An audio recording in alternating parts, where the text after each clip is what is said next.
ఓం శ్రీ మాత్రే నమః. ఛానల్లోకి స్వాగతం అండి.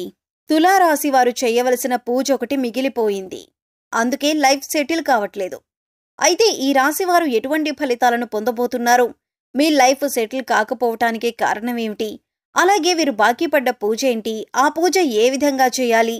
బాకీ పడ్డ పూజని పూర్తి చేసిన తర్వాత మీరు ఎటువంటి ఫలితాలను చూస్తారు? అనే వివరాలను ఈ వీడియోలో మనం తెలుసుకుందాం. కానీ అంతకంటే ముందుగా మీరు కనుక మన ఛానల్ని ఇప్పటివరకు సబ్స్క్రైబ్ చేసుకోనట్లయితే సబ్స్క్రైబ్ చేసుకొని పక్కనే ఉన్న బెల్ ఐకాన్ నొక్కి ఆల్ సెలెక్ట్ చేసుకుంటే మేము ఇలాంటి వీడియోస్ అప్లోడ్ చేయగానే ముందుగా మీకు నోటిఫికేషన్ వస్తుంది.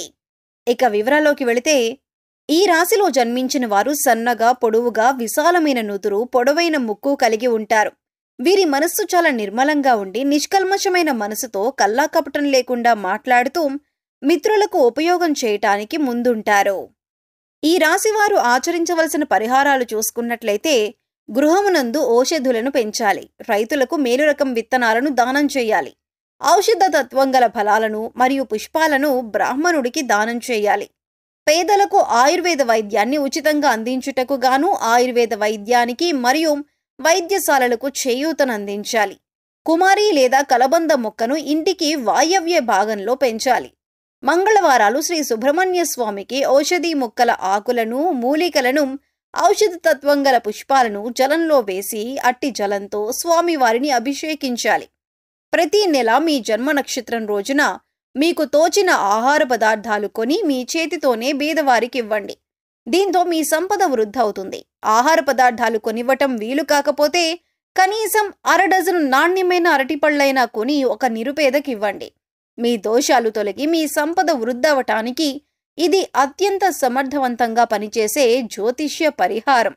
కావున తప్పనిసరిగా ప్రతి నెల ఈ పరిహారం అందించటానికి ప్రయత్నించండి.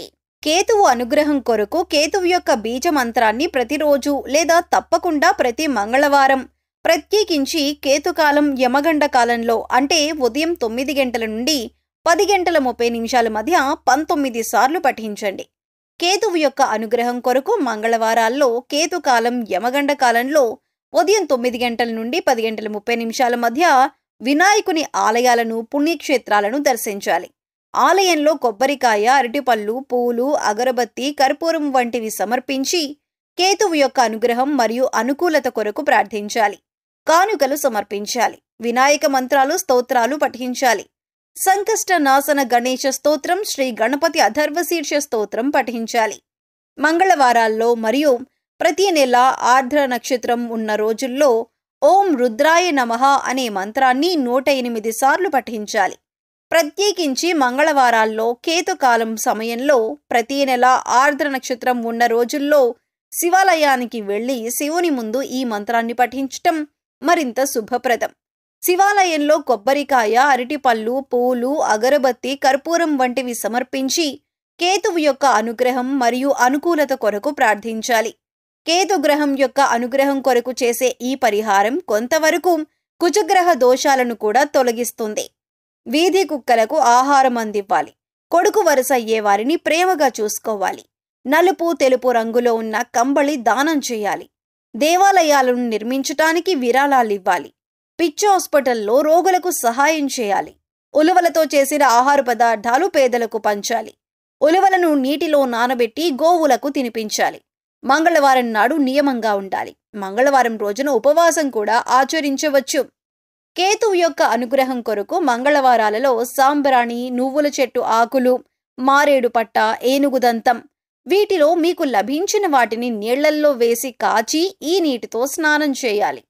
కేతువు యొక్క అనుగ్రహం కొరకు మంగళవారాలలో వైఢూర్యం, నువ్వుల నూనె, శాలువ, కస్తూరి, ఉలవలు, ఎరుపు రంగు లేదా బ్రౌన్ రంగు వస్త్రం మరియు ఆర్థిక విరాళాలు వీటిలో ఏదైనా ఒకటి దేవాలయాలు, ఆలయ పూజారులు, అనాథ శరణాలయాలు మరియు అత్యంత పేదరికంలో ఉన్న వ్యక్తులకు దానం ఇవ్వండి. లేదా మీరు ఇవ్వగలిగినంత ఆర్థిక విరాళం ఆన్లైన్ చెల్లింపుల ద్వారా ఏదైనా ప్రసిద్ధ ఆలయానికి పంపండి. కేతువు యొక్క విశేష అనుగ్రహం కొరకు కేతువు యొక్క వస్తువుల దానం, కేతుగ్రహానికి సంబంధించిన వస్తువులతో స్నానం, దేవాలయాల సందర్శన, కేతువు యొక్క అనుగ్రహాన్ని ప్రసాదించే మంత్రాలు మరియు స్తోత్రాల పఠనం వంటివి అశ్విని, మఖ మరియు మూలా నక్షత్రాలు మంగళవారంతో కలిసి వచ్చే రోజుల్లో, ప్రత్యేకించి కేతుకాల సమయంలో చేయండి. మంత్రజపం రాత్రి సమయంలో చేయటం శుభప్రదం. అలా వీలు కాకపోతే మీకు కుదిరిన సమయంలో చేయవచ్చు. కాకపోతే ప్రతిరోజు ఒకే సమయంలో మంత్రజపం చేయాలి. స్నానం చేసి శుభ్రమైన సాంప్రదాయ బట్టలు ధరించి తూర్పు దిక్కున కానీ ఉత్తరం దిక్కున కానీ చూస్తూ ప్రతిరోజు ఒకే చోట మంత్రజపం చేయాలి. బీజ మంత్రాలను బిగ్గరగా పైకి పలుకకూడదు కాబట్టి మనస్సులోనే మంత్రజపం చేయాలి. పూర్వాషాఢ నక్షత్రానికి అధిపతి శుక్రుడు. శుక్రగ్రహానికి మీరు ఆచరించవలసిన పరిహారాలు: నీటి పుష్పాలు మరియు పండ్లు గ్రామానికి తూర్పు దిశలో గల దేవాలయంలో పూజార్థమై బహూకరించాలి. తూర్పు దిశలో దేవాలయం లేనట్లయితే గ్రామంలో గల ఏదైనా ఒక దేవాలయంలో బహూకరించాలి. ప్రతి గురు మరియు శుక్రవారాల్లో చేపలకు ఆహారం వెయ్యాలి. డబ్బులిచ్చి జీవించి ఉన్న చేపలు కొని వాటిని తిరిగి నీటిలో వదిలేయాలి. అత్తరు మొదలగు సుగంధ ద్రవ్యాలను బ్రాహ్మణుడికి శుక్రవారం నాడు దానం చేయాలి. దేవాలయాలకు అగరొత్తులు, ఇతర సుగంధ ద్రవ్యాలు, గులాబీ జలం మరియు విగ్రహాల అలంకారానికి కావలసిన సామాగ్రిని కొనివ్వాలి. జాలరులు, చేపలు పట్టేవారు కష్టాల్లో ఉన్నట్లయితే వారికి సహాయ సహకారాలు అందించాలి. ప్రతి నెల మీ జన్మ నక్షత్రం రోజున మీకు తోచిన ఆహార పదార్థాలు కొని మీ చేతితోనే బీదవారికి ఇవ్వండి. దీంతో మీ సంపద వృద్ధి అవుతుంది. ఆహార పదార్థాలు కొనివ్వటం వీలు కాకపోతే కనీసం 1/2 డజన్ నాణ్యమైన అరటిపళ్ళైనా కొని ఒక నిరుపేదకు ఇవ్వండి. మీ దోషాలు తొలగి మీ సంపదలు వృద్ధి అవడానికి ఇది అత్యంత సమర్థవంతంగా పనిచేసే జ్యోతిష్య పరిహారం. కావున తప్పనిసరిగా ప్రతి నెల ఈ పరిహారం ఆచరించడానికి ప్రయత్నించండి. శుక్రగ్రహం వల్ల కష్టాలు రాకుండా ఉండటానికి శుక్రుని అనుగ్రహం కొరకు శుక్రుని యొక్క బీజ మంత్రాన్ని ప్రతిరోజు లేదా తప్పకుండా ప్రతి శుక్రవారం 16 సార్లు పఠించండి. శుక్రగ్రహం యొక్క అధిష్టాన దైవం శ్రీ మహాలక్ష్మి అమ్మవారు. శుక్రుని యొక్క అనుగ్రహం కొరకు శుక్రవారం రోజుల్లో అమావాస్య తిథుల్లో శ్రీ మహాలక్ష్మీదేవి అమ్మవారిని పూజించాలి. శుక్రవారం రోజుల్లో శ్రీ మహావిష్ణు సమేత మహాలక్ష్మి ఆలయాలను, పుణ్యక్షేత్రాలను దర్శించాలి. ఆలయంలో కొబ్బరికాయ, అరటిపళ్ళు, పూలు, అగరబత్తి, కర్పూరం వంటివి సమర్పించి శుక్రుని అనుగ్రహం కొరకు ప్రార్థన చేయాలి. శుక్రవారం అమావాస్య తిథుల్లో శ్రీ మహాలక్ష్మి మంత్రాలను, శ్రీ కనకధార స్తోత్రాన్ని, శ్రీ సూక్తాన్ని పఠించాలి.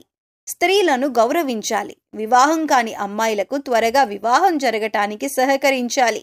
బొబ్బర్లతో ఆహార పదార్థాలు చేసి పేదలకు పంచాలి. గోవుకు బొబ్బర్లను నీటిలో నానబెట్టి తినిపించాలి. శుక్రవారం నాడు నియమంగా ఉండాలి. శుక్రవారం రోజున ఉపవాసం కూడా ఆచరించవచ్చు. శుక్రగ్రహ అనుగ్రహం పూర్తిగా లభించటం కొరకు శుక్రగ్రహ మంత్రాన్ని ప్రతిరోజు లేదా తప్పకుండా ప్రతి శుక్రవారం 16 సార్లు పఠించండి. సూర్యుడి అనుగ్రహం కొరకు ఏనుగులు మరియు గుర్రాలకు గ్రాసాన్ని సమకూర్చాలి. ఏనుగు మరియు గుర్రపు బొమ్మను లేదా పటాన్ని దక్షిణ గోడకు తూర్పువైపు ముఖం ఉండేలాగా అమర్చాలి లేదా తగిలించాలి. శ్రీ సూర్య భగవానుని ఆరాధన వీరికి శుభఫలాలిస్తుంది. వృక్షాలకు మరియు ఇంట్లో గల మొక్కలకు ప్రతినిత్యం తప్పనిసరిగా నీళ్లు పొయ్యాలి. ఏనుగులకు అరటి పండ్లను తినిపించాలి. గోధుమలు, బెల్లం, మంచినెయ్యితో వండిన పాయాసాన్ని శివుడికి నివేదన చేసి స్వీకరించాలి. ప్రతి నెల మీ జన్మ నక్షత్రం రోజున మీకు తోచిన ఆహార పదార్థాలు కొని మీ చేతితోనే బీదవారికివ్వండి. దీంతో మీ సంపద వృద్ధవుతుంది. ఆహార పదార్థాలు కొనివ్వటం వీలు కాకపోతే కనీసం 1/2 డజను నాణ్యమైన అరటిపళ్ళైనా కొని ఒక నిరుపేదకివ్వండి. మీ దోషాలు తొలగి మీ సంపదలు వృద్ధవడానికి ఇది అత్యంత సమర్థవంతంగా పనిచేసే జ్యోతిష్య పరిహారం. కావున తప్పనిసరిగా ప్రతి నెల ఈ పరిహారం ఆచరించటానికి ప్రయత్నించండి. సూర్యుని అనుగ్రహం కొరకు శివాలయాలను, శివుని పుణ్యక్షేత్రాలను ఆదివారాలు దర్శించండి. కొబ్బరికాయలు, అరటిపండ్లు, పూలు, అగరబత్తీలు, కర్పూరం మొదలైన వాటిని దేవాలయాలలో సమర్పించి సూర్యగ్రహానుగ్రహం కోసం ప్రార్థించండి. సూర్యుని అనుగ్రహం కొరకు ప్రతి ఆదివారం శివుని మంత్రాలు, రుద్రమంత్రాలు, శ్రీ ఆదిత్య హృదయ స్తోత్రం మరియు శ్రీ రుద్రాష్టకం తప్పకుండా పఠించండి. సూర్యుని అనుగ్రహం కొరకు ఆదివారాలలో కుంకుమ పువ్వు, రక్తచందనం, మణిశిల, యాలకులు, దేవదారు, వట్టివేళ్లు, యష్టి మధుకం, ఎర్ర పుష్పాలు, ఎర్ర గన్నేరు పువ్వులు వీటిలో మీకు లభించిన వాటిని నీళ్లల్లో వేసి కాచి ఈ నీటితో స్నానం చేయాలి. ఆదివారాల్లో ఎరుపు మరియు కాషాయ రంగు దుస్తులు ధరించాలి. సూర్యుని అనుగ్రహం కొరకు శుభతిథి ఉన్న ఆదివారాల్లో గోధుమలు, బెల్లం, ఖండచక్కెర, కంచు, రాగి, రక్తచందనం, పద్మములు మరియు ఆర్థిక విరాళాలు వీటిలో ఏదైనా ఒకటి దేవాలయాలు, ఆలయ పూజారులు, అనాథ శరణాలయాలు మరియు అత్యంత పేదరికంలో ఉన్న వ్యక్తులకు దానమివ్వండి. సో చూశారు కదండి, ఈ రాశి వారికి కెరీర్ల అభివృద్ధి పొందటానికి, అలాగే మీరు తలపెట్టిన ప్రతి పని పూర్తవ్వటానికి, ప్రతి విషయంలో ముందుండటానికి ఈ రాశివారు ఏ పూజ చెయ్యాలి, ఈ రాశివారు బాకీ పడిన పూజ ఏంటి, ఆ పూజ ఎలా చేసుకోవాలి అనే అంశాలను ఈ వీడియోలో మనం వివరంగా తెలుసుకున్నాం కదా. ఈ వీడియో మీకు నచ్చినట్లయితే లైక్ చేయండి. మీ ఫ్రెండ్స్ అండ్ ఫ్యామిలీ మెంబర్స్లో ఎవరైనా తులారాశి వారు ఉన్నట్లయితే వారితో ఈ వీడియోను షేర్ చేసుకోవటం మర్చిపోకండి.